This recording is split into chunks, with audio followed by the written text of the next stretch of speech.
ভাইয়া 1 প্যাকেট চিনি আর একটু সয়াবিন তেলের বোতল দেন। আচ্ছা ভাই দিতেছি।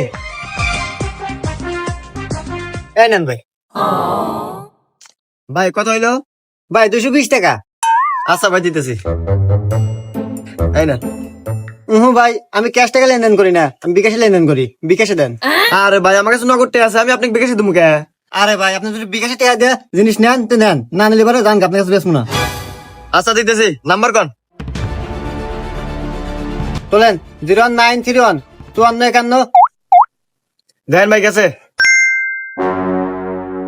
হ্যাঁ ভাই আইছি। শালার মালিক প্রতিদিন যাওয়ার সময় পকেট চেক করো, আচ্ছা কেবল চেক করো দেখ পানি। আচ্ছা টাকা আমি বিকাশে নিছি। এ হে রে, সাহলে নাকি তো হাতে নিলাম না, যাই নিয়ে আসি। না তুহানের মা